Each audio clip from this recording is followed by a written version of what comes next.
हाँ बोलो। अगर जैसे किसी मेम्ब्रेन में, एक मिनट, किसी मेम्ब्रेन में अगर फ्लूइडिटी जाता है, ज्यादा फ्लेक्सिबल है, ज्यादा लिक्विड नेचर का है, तो उसको स्टेबल करने के लिए क्या चाहिए? कोलेस्ट्रॉल वहां पर ज्यादा होगा, क्योंकि हमारा मेम्ब्रेन, हमारा सेल तो अलग अलग तरह के, हजारों तरह के सेल है, सबका मेम्ब्रेन तो अलग अलग तरह का है, तो सबका नेचर अलग अलग होगा।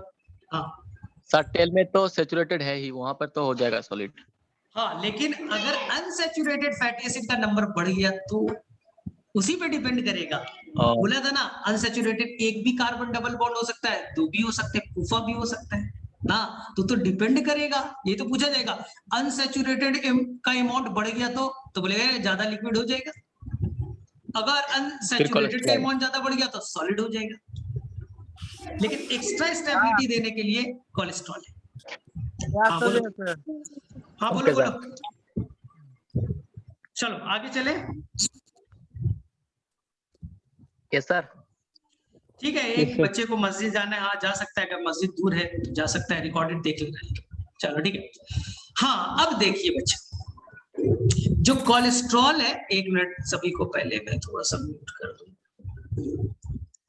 जो बच्चा कोलेस्ट्रॉल है वो बच्चा केवल यूकैरियोट्स में होता है, ये नया चीज सिखा रहा हूं। कोलेस्ट्रॉल जो स्टेबिलिटी देता है वो बच्चा केवल यूकैरियोट्स में होता है, प्रोकैरियोट्स में कोलेस्ट्रॉल नहीं होता। प्रोकैरियोट्स में एक स्ट्रक्चर होता है बच्चा, होपानोइड्स। होपानोइड्स एनसीईआरटी में नहीं है, कोई टेंशन नहीं, पढ़ लीजिएगा। होपानोइड्स केवल और केवल प्रोकैरियोट्स में होगा, मेम्ब्रेन को स्टेबिलिटी देने के लिए। केवल हमारे अंदर कोलेस्ट्रॉल है, उनके अंदर होपानोइड्स है। तो प्रोकैरियोट्स और यूकैरियोट्स में एक अच्छा डिफरेंस भी सीखिए। प्रोकैरियोट्स के प्लाज्मा मेम्ब्रेन होपानोइड्स, यूकैरियोट्स का प्लाज्मा मेम्ब्रेन कोलेस्ट्रॉल, ये याद रखिएगा। चलिए, तो सर प्रोटीन पढ़ लिया, लिपिड भी पढ़ लिया, सर कार्बोहाइड्रेट, ध्यान से एनसीईआरटी में लिखा है जो कार्बोहाइड्रेट है बेटा ओलिगोसैकेराइड है। सर ये क्या होता है? अगर बच्चा अकेला एक शुगर है, अकेला एक शुगर है तो इसे हम लोग कहेंगे मोनोसैकेराइड। अकेला एक शुगर है तो इसे हम लोग कहेंगे मोनोसैकेराइड। मोनो का मतलब वन, सिंगल अकेला है, एक शुगर अकेला है बच्चा, मोनोसैकेराइड। लेकिन अगर इसमें बच्चा फ्यू कुछ हो गए, 2 3 4, 2 to 9 हो गया, 2 to 9 हो गए, 2 to 9 हो गया, तो इसे हम लोग कहेंगे बच्चा ओलिगोसैकेराइड। ओलिगोसैकेराइड, ओलिगो का मतलब होता है फ्यू, कुछ शुगर मॉलिक्यूल आपस में जुड़ गए, नाम पड़ा ओलिगोसैकेराइड। लेकिन अगर बच्चा 10 से ज्यादा हो गया, इंफिनिटी तक हो सकता है, 10 से ज्यादा हो गया, 10 और उससे ज्यादा हो गए, तो इसे हम लोग कहेंगे पॉलीसैकेराइड। इसे हम लोग कहेंगे पॉलीसैकेराइड। अब समझ में आया? ओलिगो का मतलब क्या होता है? फ्यू। तो आपके एनसीईआरटी में क्या लिखे कि जो कार्बोहाइड्रेट है ना, फ्यू नंबर में ओलिगोसैकेराइड। चलिए बना के दिखाता हूं, बना के दिखाता हूं, ध्यान से देखो। जो कार्बोहाइड्रेट है, यहां देखिए ये बच्चा लिपिड है, लिपिड के ऊपर ये शुगर, शुगर, ठीक है, कुछ मॉलिक्यूल शुगर के हैं, ब्रांच्ड होते हैं मेनली, तो इसे कहेंगे बच्चा ओलिगोसैकेराइड। शुगर, शुगर किससे जुटा है? शुगर तो है ये बच्चा, व्हाइट वाला क्या है? शुगर है, लेकिन किससे जुटा है? तो सर ये लिपिड के ऊपर है, तो ऐसे शुगर को क्या कहते हैं? ग्लाइको। ग्लाइको का मतलब शुगर, लिपिड, ग्लाइको लिपिड। अब आया, अब मान लीजिए कुछ शुगर बच्चा प्रोटीन के ऊपर है, पेरिफेरल प्रोटीन है, उसके ऊपर में जुड़ गए, जुड़ गए, तो ये शुगर है, फ्यू मॉलिक्यूल है ना, ओलिगोसैकेराइड। किससे जुड़ा है? सर ये तो प्रोटीन से जुड़ा है, तो क्या नाम पड़ेगा बोलो? ग्लाइको। ग्लाइको का मतलब sugar, glyco protein, glyco protein. तो जो शुगर मॉलिक्यूल है वो बच्चा जुटा हुआ है, या तो प्रोटीन से जुटा होगा या तो लिपिड से जुटा होगा। अब देखिए, प्रोटीन से जुड़ा ग्लाइकोप्रोटीन, लिपिड से जुटा ग्लाइकोलिपिड, दोनों को मिला दीजिए, यानी ये पूरा बच्चा स्ट्रक्चर को मैं जो भी मेम्ब्रेन के ऊपर में कार्बोहाइड्रेट है वो ग्लाइकोप्रोटीन या ग्लाइकोलिपिड होगा। उस पूरे स्ट्रक्चर को मैं कहता हूं, उस पूरे स्ट्रक्चर को मैं कहूंगा ग्लाइकोकैलिक्स। ग्लाइकोकैलिक्स, ग्लाइकोकैलिक्स कहेंगे। शुगर का जो कवरिंग है उसे हम लोग क्या कहेंगे? ग्लाइकोकैलिक्स। सर काम क्या करता है? बहुत आसान, बहुत आसान है बच्चा, सिंपल। ये बच्चा इंसान का, ये ह्यूमन का स्पर्म है, ये ह्यूमन का स्पर्म है बच्चा, और ये ह्यूमन ओवम है, ह्यूमन का ओवम है। आपस में क्यों फर्टिलाइज कर लेता है? क्यों फर्टिलाइज कर लेता है, जाइगोट बना लेता है? अगर हमने ह्यूमन का स्पर्म लिया, अगर हमने ह्यूमन का स्पर्म ले लिया और हाथी का ओवम ले लिया, दूसरे स्पीसीज का ले लिया, तो उससे क्यों नहीं फर्टिलाइज करता है? हमने बेटा बिल्ली का ले लिया, कैट का स्पर्म ले लिया, डॉग का ओवम ले लिया, दोनों को बच्चा बार में फ्यूज करा दे, क्यों नहीं करता? गधे का घोड़े से क्यों नहीं करता? तुम्हारा बेटा गधे के साथ क्यों नहीं करता? आखिर ऐसा क्यों है? इसका मतलब है हमारे स्पर्म पे स्पेशल ग्लाइकोकैलिक्स, एक्स वाले, मान लो बच्चा एक्स नाम का ग्लाइकोकैलिक्स है, और ओवम पे भी, ह्यूमन ओवम पे भी बच्चा ग्लाइकोकैलिक्स है, ह्यूमन ओवम पे भी ग्लाइकोकैलिक्स है, सेम वाला। दोनों आपस में पहचानते हैं, दोनों कम्युनिकेट करते हैं बेटा, बोलता है बातचीत करते हैं। हो दोनों मैच कर गए, मैच कर गया तभी तो फर्टिलाइजेशन होगा, जाइगोट बनेगा। तुम्हारा हाथी के साथ कर दिया तो हाथी में तुम्हारे अंदर एक्स है, हाथी के अंदर जेड वाला होगा, क्या बातचीत करेगा? क्या दोनों जुड़ेंगे? नहीं। अगर जुड़ेगा नहीं तो फर्टिलाइजेशन नहीं होगा। तो ये सेल टू सेल रिकॉग्निशन में एक सेल दूसरे सेल को पहचानता है। सेल सेल मिली है बेटा, टिश्यू कैसे बनेगा? सब सेल के ऊपर में कुछ मार्कर लगा है, दोनों जुड़ेंगे, ग्रुप बनेगा तभी तो टिश्यू बनेगा ना। तो उसमें हेल्प कौन करेगा पहचानने में, रिकॉग्नाइज करने में? ग्लाइकोकैलिक्स। इसी तरह से सबसे अच्छा एग्जांपल आपका ब्लड ग्रुप। ये आप हो, ध्यान से सुनो, ये आपका आरबीसी है बच्चा, ये आपका आरबीसी है, और यहाँ पर मान लो बच्चा शुगर का मॉलिक्यूल है इस तरह का, इसे कह दिया बच्चा ए एंटीजन, ये ग्लाइकोकैलिक्स है, शुगर का मॉलिक्यूल है, इसका नाम दे दिया साइंटिस्ट ने ए, कह दिया ए एंटीजन, तो आपका ब्लड ग्रुप हो गया बेटा ए हो गया। इसी तरह से ये आपका आरबीसी है, इसके ऊपर में शुगर मॉलिक्यूल है लेकिन अलग तरह के बच्चा, अलग तरह के, तो इसे साइंटिस्ट ने बोल दिया ये शुगर जो है वो बी नाम का है, नाम दे दिया बी एंटीजन, बी एंटीजन। आपका ब्लड ग्रुप हो गया बी, बी ब्लड ग्रुप हो गया, क्योंकि शुगर मॉलिक्यूल अलग है थोड़ी। किसी इंसान के अंदर में देखिए ये वाला एंटीजन भी है, ए बी एंटीजन है, और किसी के अंदर बेटा बी एंटीजन भी है, दोनों है, ए वाला भी है बी वाला भी है, दोनों है, तो उसे कहते हैं ए और बी, ए एंड बी दोनों एंटीजन है, ब्लड ग्रुप ए बी हो गया, ब्लड ग्रुप ए बी हो गया, दोनों एंटीजन है, ब्लड ग्रुप ए बी हो गया। या एक ऐसा आरबीसी है जिसके ऊपर बच्चा कोई एंटीजन नहीं है, ना ए है ना बी है, कोई नहीं, लड्डू, लड्डू यानी जीरो लड्डू, तो ब्लड ग्रुप हो गया ओ ब्लड ग्रुप। अब समझ में आया कुछ कहानी, कुछ भेजे में बात गई कि ब्लड ग्रुप कैसे बनता है? आरबीसी के ऊपर में ओलिगोसैकेराइड यानी कि कार्बोहाइड्रेट का चेन है, ये चेन ए वाला है ए ब्लड ग्रुप, बी वाला है बी ब्लड ग्रुप, अगर दोनों है ए बी ब्लड ग्रुप, नहीं है ओ ब्लड ग्रुप। क्या बच्चा समझ में आ गया ब्लड ग्रुप? बोलो। तो देखा ग्लाइकोकैलिक्स के फायदे, ब्लड एंटीजन को डिसाइड करता है, ब्लड ग्रुप को डिसाइड करता है। चलो किसे किसे समझ में आ गया? फटाफट बोलो, फटाफट बोलो।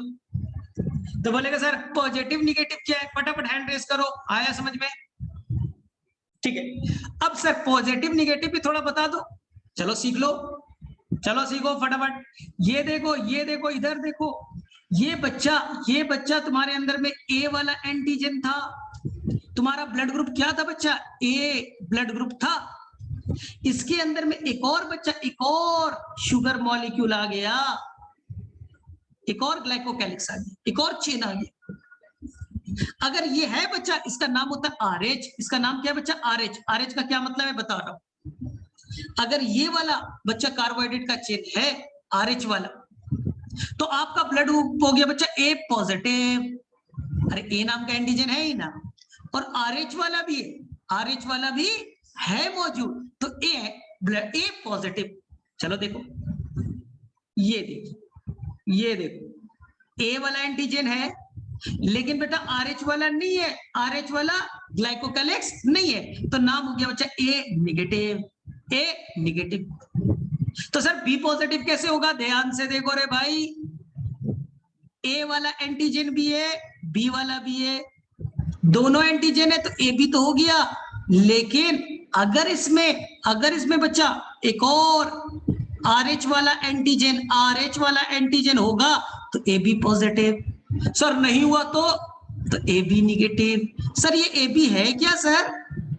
सबसे पहली बात, एक मंकी में बच्चा बंदर में ये चीज देखा गया था, RH नाम का चीज उसके RBC में देखा गया था, उस मंकी का नाम था रिशस मंकी। तो वहीं से एक वर्ड आया बच्चा RH फैक्टर। इंसान में भी देखा गया, हमारे अंदर में भी सेम चीज था। बोले अरे सबसे पहले मंकी में देखा गया था, अगर तुम्हारे अंदर RH है तो पॉजिटिव, RH नहीं है तो नेगेटिव। तो ये पॉजिटिव और नेगेटिव का भी कॉन्सेप्ट हो गया। कौन डिसाइड करेगा? Glycocalyx, glycocalyx. अब किसी का ब्लड ग्रुप A है और तुम बेटा उसके अंदर B ब्लड ग्रुप डाल रहे हो, उसके अंदर बच्चा B ब्लड ग्रुप डाल रहे हो, रिएक्ट करेगा क्या? पहचानेगा? नहीं, एक्सेप्ट नहीं करेगा। A वाला एंटीजन अलग है, B वाला अलग है, क्या दोनों रिएक्ट करेगा? नहीं, तो एक्सेप्ट नहीं करेगा। चलो ठीक है, तो ये चीज तुम अच्छे से पढ़ते हो। RH रिसस मंकी से लिया गया, रिसस मंकी याद रखिए। चलिए अब देखिए ध्यान से, अब मुझे बताइए, ये बच्चा प्लाज्मा मेम्ब्रेन का स्ट्रक्चर, फिर से बोल दूं, फ्लूइड नेचर का है, ना सॉलिड है ना लिक्विड है, दोनों का बीच का है। सेकेंड, प्रोटीन स्कैटर्ड है, स्कैटर्ड मतलब बिखरा हुआ है, स्कैटर्ड मतलब बिखरा हुआ है। कुछ प्रोटीन लूजली है, आसानी से निकल जाएंगे, एक्सट्रिंसिक। कुछ टाइटली अटैच है, आसानी से नहीं निकलेगा, इंट्रिंसिक। ठीक, प्लाज्मा मेम्ब्रेन में फ्लूइडिटी है, वो बच्चा बहुत ज्यादा अगर फ्लूइड हो गया तो पूरा स्ट्रक्चर डिस्ट्रॉय हो जाएगा, टूट जाएगा। तो स्टेबिलिटी देने के लिए कोलेस्ट्रॉल। चलो अब मुझे बताओ, प्लाज्मा मेम्ब्रेन बेटा दोनों सरफेस को, दोनों लेयर को काट दिया, क्या दोनों बेटा लेयर एक दूसरे के सिमिलर है, डिसिमिलर है, सिमेट्रिकल है, एसिमेट्रिकल है? बताइए। बीच से अगर हमने लेयर को काट दिया, प्लाज्मा मेम्ब्रेन है, बीच से काट दिया, ऊपर का लेयर नीचे का लेयर, मुझे बताइए क्या दोनों का लेयर 100% सिमिलर है क्या? नहीं सर, 3 रीजन बता रहा हूं। जो ग्लाइकोकैलिक्स है, जो ग्लाइकोकैलिक्स से कार्बोहाइड्रेट का कवरिंग है, देखिए ना, केवल और केवल कहां है? ऊपर में, अपर सरफेस पे। नीचे में ग्लाइकोकैलिक्स का कवरिंग नहीं है। एक जो एक्सट्रिंसिक प्रोटीन है, बोला था बच्चा नीचे की तरफ ज्यादा होगा, नीचे की तरफ ज्यादा होगा, ऊपर में कम होगा, काटोगे तो दोनों इक्वल नंबर में तो नहीं हुए। तीसरा, कोलेस्ट्रॉल का नंबर अपर सरफेस पे ज्यादा, नीचे में कम, अपर में ज्यादा नीचे में कम, काटोगे इक्वल तो नहीं हुई ना। इसलिए आपका प्लाज्मा मेम्ब्रेन बेटा एसिमेट्रिकल है, एसिमेट्रिकल है, काटिएगा दो इक्वल पार्ट में नहीं टूटेगा, नहीं टूटेगा, ये याद रखिएगा। चलिए क्लियर है? अब जो मैं बोलूंगा ध्यान से सुनना। आपका प्लाज्मा मेम्ब्रेन बेटा फ्लूइड नेचर का है, एनसीईआरटी में लिखता है फ्लूइडिटी। ध्यान से सुनना, बहुत ध्यान से सुनिएगा। फ्लूइडिटी मतलब फ्लो, जो फ्लो करना चाहता है, टू फ्लो, जो फ्लो करना चाहता है, फ्लूइडिटी मतलब फ्लो करना, बहना। आपका प्लाज्मा मेम्ब्रेन यही चाहता है।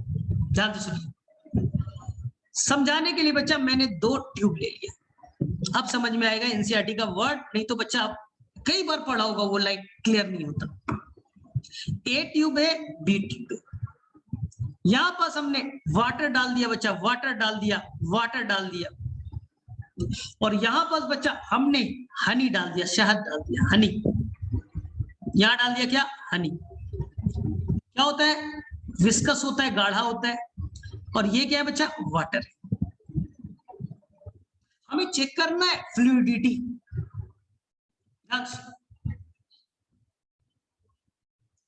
हमने बच्चा यहाँ पर एक प्रोटीन डाल दिया, ये बच्चा प्रोटीन है, P4 प्रोटीन।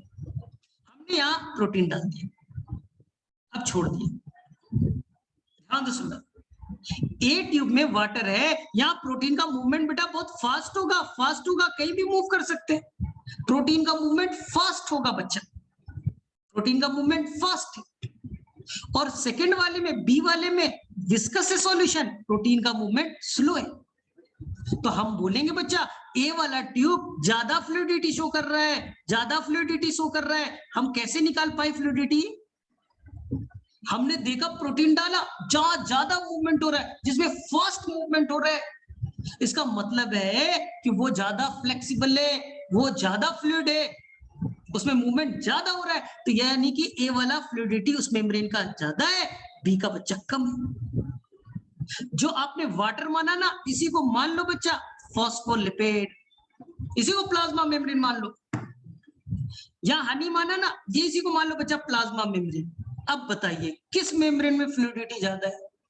कौन डिसाइड किया? अंदर में जो प्रोटीन बैठे ना, उसका मूवमेंट। इसलिए एनसीईआरटी में ये वर्ड लिखा है बच्चा, समझने में नहीं आता, बच्चा पढ़ता तो है, समझ नहीं पाता ना। प्रोटीन का जो मूवमेंट है बेटा, वो डिसाइड कौन कर रहा है? Fluidity of plasma membrane. यानी मेम्ब्रेन फ्लूइड नेचर का है, इसलिए प्रोटीन आसानी से मूव कर ले रहे हो तुम। और अगर यहाँ पर फ्लूइडिटी कम होता तो मूवमेंट भी कम होता। ये चीज याद रखिएगा, मैंने एनसीईआरटी के एक लाइन को समझाने के लिए बताया। हम फ्लूइडिटी कैसे बताएंगे? अंदर में मूवमेंट देख करके। चलो ध्यान से सुनो, ये आपका फॉस्फोलिपिड, ये आपका फॉस्फोलिपिड, ठीक है? ध्यान से सुनना, मैं रोजाना वार्निंग दे रहा हूं। वार्निंग ये है बच्चा कि सुपर 30 में तुम्हारा सिलेक्शन अगर हो गया है तो बेटा लकली हो गया है, लेकिन जरूरी नहीं कि तुम्हें 100% यहाँ एडमिशन मिले ना, क्योंकि रैंडम कभी भी अगर अटेंडेंस हो गया या टेस्ट हुआ और टेस्ट में बेटा नंबर खराब हो गए, क्योंकि अभी बहुत प्रॉब्लम चल रहा है, बहुत मीटिंग हो रहा है ना, यहाँ पास बहुत सारे बच्चे अभी अप्लाई कर रहे हैं 11th के लिए, बहुत सारे बच्चे आ रहे हैं, अच्छे बच्चे आ रहे हैं ना, टेस्ट में अच्छे मार्क्स सब ला रहे हैं, लेकिन वो बोल रहे सीट नहीं है, 2200 का कैपेसिटी ही है ना। तो अब नई 11th के बैचेस बनने की बातें चल रही, अब कहां से बनेगा? कैपेसिटी नहीं है, तो बेटा इसी में से कुछ एग्जिट हो जाए। जो बच्चा पढ़ाई नहीं किया, टेस्ट में अच्छा परफॉर्म नहीं किया, उसे हटा दिया जाएगा, उसकी जगह पे नए बच्चे आ जाएंगे। तो मैं बार बार वार्न कर रहा हूं, इसलिए थोड़ा सा सीरियस हो जाना। कुछ बच्चे का नेटवर्क इशू है, ठीक है, एक दो का चलता है, लेकिन अगर तुम जानबूझ के क्लास नहीं कर रहे हो तो मैं जानबूझ के एक दिन रिकॉर्डिंग भी नहीं करूँ, और एक दिन रिकॉर्डिंग नहीं किया, दूसरे दिन टेस्ट हो जाएगा, बैंड बच जाएगा, फिर पता चल जाएगा किसने पढ़ाई किया था। इसलिए मीटिंग हो रही है, सब चीजें चल रही है, मैंने पहले भी बताया था, फिर से बता दे, बाकी तुम्हारी मर्जी, ठीक है? अगर नहीं पढ़ना है तो छोड़ दो ना, अभी बहुत अच्छे बच्चे आने वाले हैं यार, उनका सीट मत खाओ। चलो ठीक है, इसलिए बच्चा पढ़ो, सीरियस हो। एक दिन नहीं करूंगा रिकॉर्डिंग। हाँ, यहाँ देखो, ये बच्चा, ये फॉस्फोलिपिड,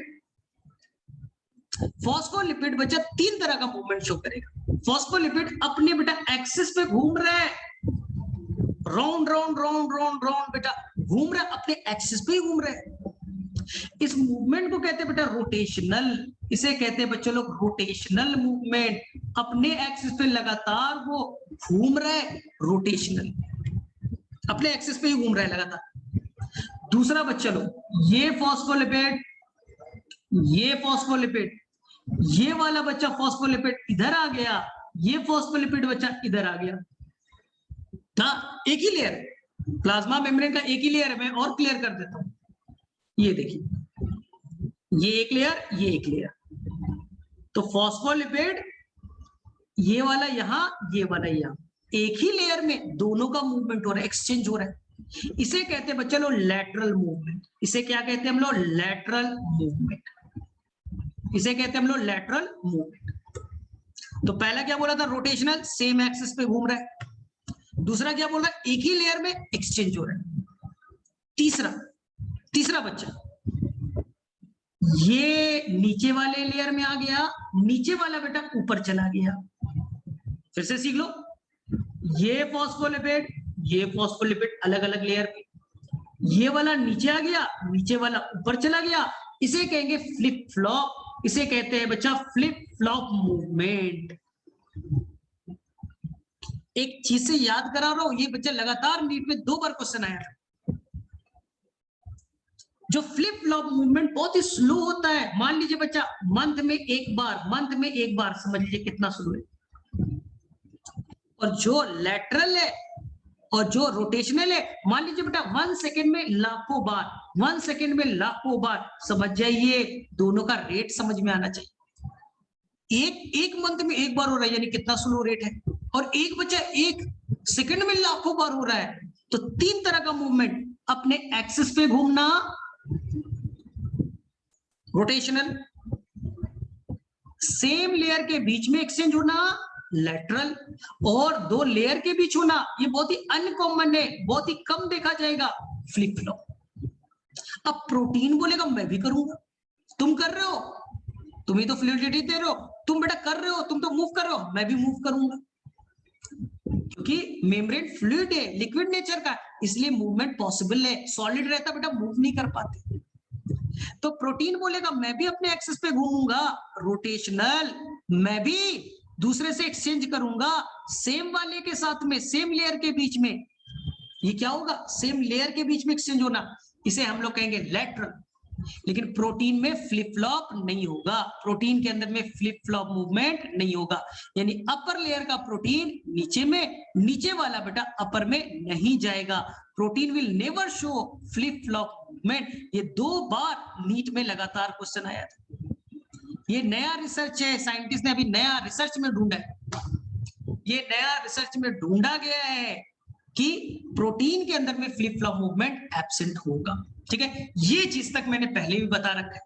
ठीक है, चलो तो यहां तक आपको क्लियर है। आज नहीं पढ़ाऊंगा, जुमा है, मुझे भी मालूम है। ठीक है, मुझे भी मालूम है, यही तक मैं करूंगा, क्योंकि इसमें कुछ टॉपिक्स अभी बचे, कुछ टॉपिक्स बच्चा पैसिव ट्रांसपोर्ट, एक्टिव ट्रांसपोर्ट, ये सब पार्ट बचा हुआ है, हम लोग करेंगे। लेकिन आप लोगों ने लगभग क्वेश्चंस बना लिया होगा, नहीं बनाए जो बच्चे वो कर लीजिएगा पियर्सन के बुक से, पियर्सन के बुक से और डॉक्टर ली के बुक से बच्चा क्वेश्चन बनाइएगा। हाँ, तो क्वेश्चन बनाना जारी रखिए, क्योंकि ये थोड़ा सा टॉपिक टफ था। पहले भी एक लेक्चर दे दिया था, वीडियो देखा था उसमें, यहाँ भी दिया, 2 बार में अब समझ में आना चाहिए। चलो यहाँ तक किसी किसी क्लियर है? फटाफट हैंड रेस करो भाई, फटाफट हैंड रेस करो। अब क्लास नहीं होगी, क्लास नहीं होगी, अब छुट्टी होगी, छुट्टी हो जाएगी, कोई टेंशन वाली बात नहीं। चलो ठीक है,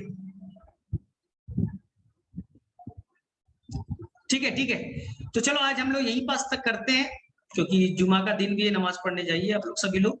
लेकिन आप सीरियस वे में क्वेश्चंस बना लीजिएगा। जिन्होंने नहीं बनाया, बहुत सारे बच्चे ने तो बनाया भी है, बहुत सारे बच्चे ने तो बना लिया, ठीक है। और जिनको डाउट है बोलो फटाफट, जिनको डाउट है फटाफट बोलो, 5 मिनट है। तुम्हें मैं कर देता हूँ, अनम्यूट कर दूं। हाँ, किसी को है कोई डाउट, या तो मैसेज कर सकता है या तो बोल सकता है। इंडोसाइटोसिस आगे आगे करा, इंडोसाइटोसिस। Hello sir. हाँ बोलो। साइनोबैक्टीरिया में वैक्यूल है ना सर? क्या साइनोबैक्टीरिया और यूबैक्टीरिया क्या बोल रहे हैं? साइनोबैक्टीरिया में वैक्यूल है और यूकैरियोटिक में भी वैक्यूल है, तो उस दोनों का वैक्यूल में डिफरेंस क्या है? वहां का गैस वैक्यूल, वहां का गैस वैक्यूल है। यहाँ जो पढ़ाऊंगा, एक मिनट, जो यूकैरियोट्स का जो वैक्यूल है, केमिस्ट्री, जो ये वो बच्चा गैस वैक्यूल है, वहां था। यहाँ बच्चा सैप वैक्यूल है, पढ़ोगे अभी डिटेल से, सैप वैक्यूल है। हाँ, वहां गैस वैक्यूल था, तो दोनों के वैक्यूल डिफरेंट। अगले क्लास में गैस सैप वैक्यूम वैक्यूम पढ़ो। में मेम्ब्रेन नहीं है इसका। और बोलो सर फॉस्फोग्लिसराइड। तो एक फ्लिप मिनट फ्लॉप और डिटेल से अगले क्लास में समझा दीजिए। किसका? तो फ्लिप फ्लॉप वो वाला फ्लिप फ्लॉप, अरे ऊपर नीचे आना यार। तो टाइम सर। पीरियड मतलब ये सर अच्छा टाइम पीरियड बस इतना। एक मिनट टाइम पीरियड बस ये याद रखो, फ्लिप फ्लॉप बहुत स्लो होता है, बहुत स्लो होता है। समझाने के लिए बोला, मंथ में एक बार स्लो ही हुआ ना।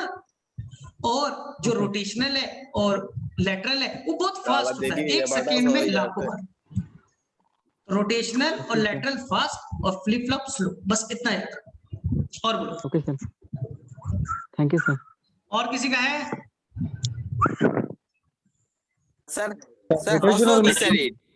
अच्छा फॉस्फोग्लिसराइड भाई, एक मिनट। फॉस्फोग्लिसराइड, अरे लिपिड को ग्लिसराइड कहते थे ना, यहाँ देख क्यों कंफ्यूज होता है। अरे भाई ये था ग्लिसरॉल, ये था ग्लिसरॉल, ठीक है।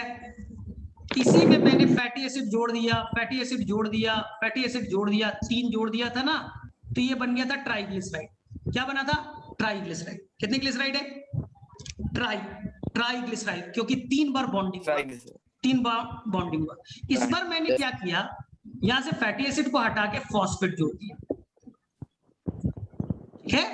तो जो ग्लिसराइड ही है, अभी डाइग्लिसराइड है, ट्राई नहीं है, ग्लिसराइड है ना। Yes, sir. ग्लिसराइड में फास्फोरस जोड़ा तो क्या नाम होगा? Yes, sir. Phosphoglyceride. Yes glyceride में फास्फोरस जोड़ा, ज्यादा अच्छा नाम यस सर फॉस्फोडाइग्लिसराइड बोल सकते हो, तो सही आ गया फॉस्फोडाइग्लिसराइड। चलो और बोलो। Yes sir. और किसी को है भाई डाउट?